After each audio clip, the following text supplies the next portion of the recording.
This is the day that the Lord has made. Praise his holy name. Today's lesson is entitled Satan's Devices and the Believer's Resources. It's sad to see that our political leaders in America leave God out of the equation. This was just demonstrated again in the debate between Vance and Walz, the vice presidential debate, October 1st, 2024, and especially when debating the abortion issue. Walz, the communist, appealed to the heartstrings of most America when, for example, he told the story of a young woman who died because she had to travel a long distance to another state in getting an abortion. And of course, our heart goes out to her and her family. Vance, on the other hand, never explained God's analysis of abortion as given in God's word. Thus, in a sense, both of them contributed to Satan's efforts against God and man. I want to note that Vance obviously won the debate. And even before the debate, I was sure to vote for Trump-Vance because they are the best choice that we have. Remember, the written lesson linked to below has citations for all authorities in this lesson.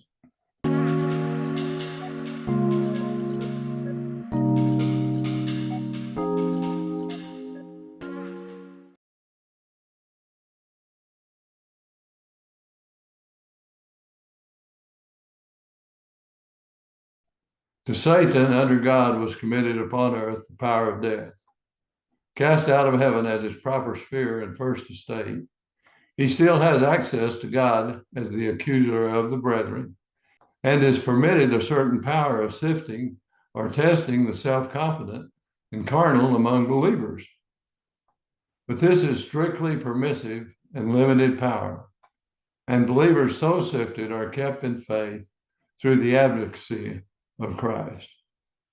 The vision of Satan in Ezekiel 28, as we've seen in prior lessons, is not of Satan in his own person, but of Satan fulfilling himself in and through an earthly king who arrogates to himself divine honors, so that the prince of Tyrus foreshadows the beast.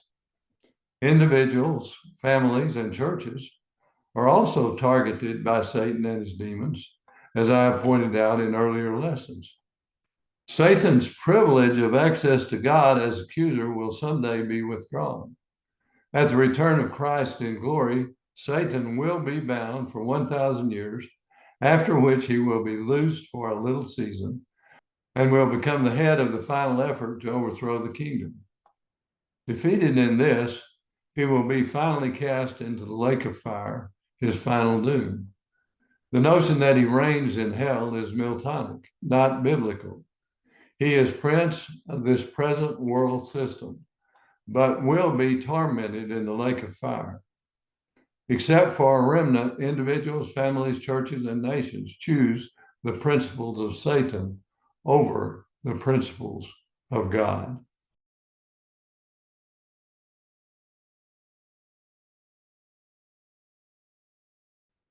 Our Lord demonstrated how to counter the temptations offered by Satan, as recorded in Matthew 4, verses 8 and 9. Again, the devil taketh him up into an exceeding high mountain, and showeth him all the kingdoms of the world, and the glory of them, and saith unto him, All these things will I give thee, if thou wilt fall down and worship me.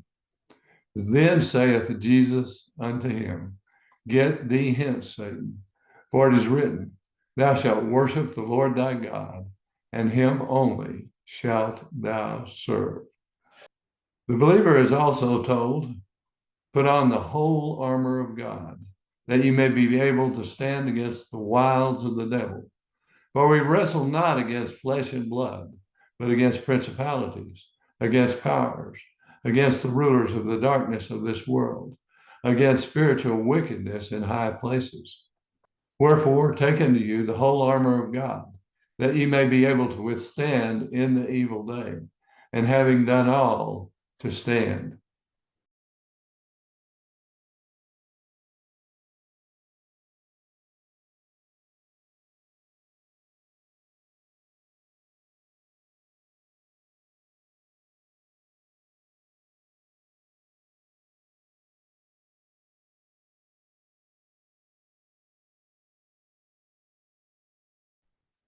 In Ephesians 6, 14 through 18, we're told what that armor is.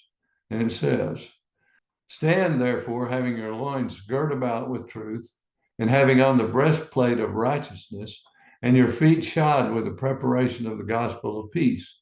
Above all, taking the shield of faith, wherewith ye shall be able to quench all the fiery darts of the wicked, and take the helmet of salvation and the sword of the Spirit, which is the word of God, praying always with all power and supplication in the Spirit, and watching thereunto with all perseverance and supplication for the saints. We're to love God, not the world. That means love the eternal, the heavenly, the spiritual, not the temporal, the earthly, the fleshly. God tells his children, love not the world, neither the things that are in the world. If any man love the world, the love of the Father is not in him.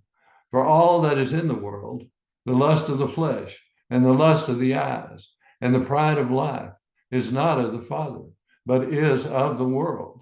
And the world passeth away, and the lust thereof. But he that doeth the will of God abideth forever. Remember, dear friends, the Lord will bless individuals, families, nations, and churches who proceed with knowledge, understanding, and wisdom gained from God's word.